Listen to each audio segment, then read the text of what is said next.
പിതാവിൻ്റെയും പുത്രൻ്റെയും പരിശുദ്ധാത്മാവിൻ്റെയും നാമത്തിൽ ആമീൻ.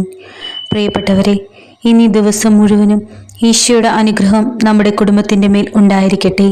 ഇന്നീ ദിവസത്തിൽ നിങ്ങൾക്ക് നടത്തി കിട്ടുവാനുള്ള കാര്യങ്ങളെ സമർപ്പിച്ച് പ്രാർത്ഥിക്കുക. പരിശുദ്ധ അമ്മയുടെ പ്രത്യേക ഇടപെടൽ ഇന്ന് നമ്മുടെ ഭവനത്തിൻ്റെ മേൽ ഉണ്ടായിരിക്കും. നിങ്ങളുടെ പ്രത്യേക നിയോഗം സമർപ്പിച്ചുകൊണ്ട് കർത്താവിലുള്ള വിശ്വാസത്തോടെ ഈശോയുടെ നാമത്തെ സ്തുതിച്ചുകൊണ്ട് ഈ പ്രാർത്ഥനയിൽ ഭയഭക്തിയോടെ പങ്കെടുക്കുക. സമയചുരുക്കത്തിൻ്റെ മാതാവായ കൃപാസനം മാതാവ് ഈ നിമിഷം നമ്മുടെ വിഷയത്തിൽ ഇടപെടാൻ പോകുന്നു. പ്രത്യക്ഷീകരണ പ്രാർത്ഥന.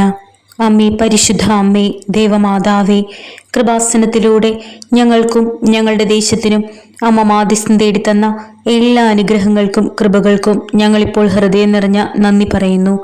അമ്മേ, പരിശുദ്ധ അമ്മേ, ദേവമാതാവേ, 2004 ഡിസംബർ 7-ാം തീയതി ഉച്ച കഴിഞ്ഞ് 2:30 കൃപാസനത്തിൽ സംഭവിച്ച അമ്മയുടെ പ്രത്യക്ഷപ്പെടലിനെ കുറിച്ച് തിരുസഭയ്ക്ക് സമർപ്പിച്ചിരിക്കുന്ന പഠനരേഖകളുടെ മേൽ വസ്തുനിഷ്ഠവും ദൈവശാസ്ത്രവിധി പ്രകാരമുള്ളതുമായ അന്വേഷണ പഠനങ്ങൾ നടത്തി ആ പ്രത്യക്ഷപ്പെടലിലൂടെ പ്രകടമായ ദൈവമാതാവിൻ്റെ പ്രത്യേക കരുതലും സംരക്ഷണവും വെളിപ്പെടുത്തുന്ന പീഡിതരുടെ ആശ്വാസവും പ്രവാചകന്മാരുടെ രാജ്ഞിയും വാഗ്ദാനത്തിൻ്റെ പേടകവും പ്രപഞ്ച പ്രകൃതിയുടെ മാതാവുമായ പരിശുദ്ധ അമ്മയുടെ ഭക്തി തിരുസഭയിൽ കൂടുതൽ പ്രചരിച്ച് ജീവിതത്തിൻ്റെ ദുരന്ത അവസ്ഥകളിൽ അകപ്പെട്ടു കഴിയുന്ന അനേകായിരം മക്കൾക്ക് ദൈവത്തിൻ്റെ സാന്നിധ്യവും സന്ധിപ്പും കൂടുതൽ അനുഭവിക്കുക വഴി ആത്മീയ വിശുദ്ധിയും ദൈവിക ശക്തിയും കൈവരിക്കുവാൻ ഞങ്ങളുടെ കുടുംബങ്ങളെ ഇടയാക്കണമേ.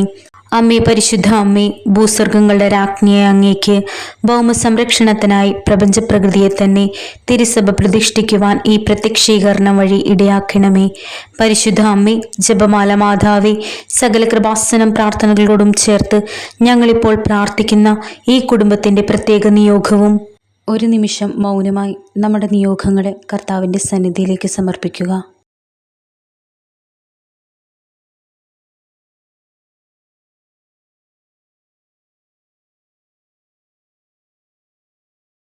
അമ്മയുടെ പ്രത്യക്ഷീകരണത്തിൻ്റെ ഈ അനുഗ്രഹവേളയിൽ ഞങ്ങൾക്ക് സാധിച്ചു തരുവാൻ കനിയണമേ. ആമേൻ. വിശ്വാസ പ്രമാണം.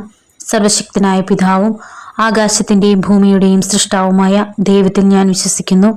അവിടുത്തെ ഏകപുത്രനും ഞങ്ങളുടെ കർത്താവുമായ ഈശോ മിശിഹായിലും ഞാൻ വിശ്വസിക്കുന്നു. ഈ പുത്രൻ പരിശുദ്ധാത്മാവാൽ ഗർഭസ്ഥനായി കന്യകാമറിയത്തിൽ നിന്നും പിറന്നു. പന്തിയോസ് പീലാത്തോസിൻ്റെ കാലത്ത് പീഡകൾ സഹിച്ച് കുരിശിൽ തറയ്ക്കപ്പെട്ട് മരിച്ചടക്കപ്പെട്ടു. പാതാളത്തിലിറങ്ങി മരിച്ചവരുടെ ഇടയിൽ നിന്നും 3-ാം നാൾ ഉയർത്ത് സ്വർഗത്തിലേക്ക് എഴുന്നള്ളി സർവശക്തിയുള്ള പിതാവായ ദൈവത്തിൻ്റെ വലതുഭാഗത്തിരിക്കുന്നു. അവിടെ നിന്ന് ജീവിച്ചവരെയും മരിച്ചവരെയും വിധിക്കുവാൻ വരുമെന്നും ഞാൻ വിശ്വസിക്കുന്നു. പരിശുദ്ധാത്മാവിലും ഞാൻ വിശ്വസിക്കുന്നു. വിശുദ്ധ കത്തോലിക്ക സഭയിലും പുണ്യവാന്മാരുടെ ഐക്യത്തിലും പാപങ്ങളുടെ മോചനത്തിലും ശരീരത്തിൻ്റെ ഉയർപ്പിലും നിത്യമായ ജീവിതത്തിലും ഞാൻ വിശ്വസിക്കുന്നു. സ്വർഗസ്ഥനായ ഞങ്ങളുടെ പിതാവേ, അങ്ങയുടെ നാമം പൂജിതമാകണമേ. അങ്ങയുടെ രാജ്യം വരണമേ. അങ്ങയുടെ തിരുമനസ് സ്വർഗത്തിലെ പോലെ ഭൂമിയിലുമാകണമേ. അന്നു വേണ്ടുന്ന ആഹാരം ഇന്നും ഞങ്ങൾക്ക് തരണമേ. ഞങ്ങളോട് തെറ്റ് ചെയ്യുന്നവരോട് ഞങ്ങൾ ക്ഷമിക്കുന്നത് പോലെ ഞങ്ങളുടെ തെറ്റുകൾ ഞങ്ങളോടും ക്ഷമിക്കണമേ.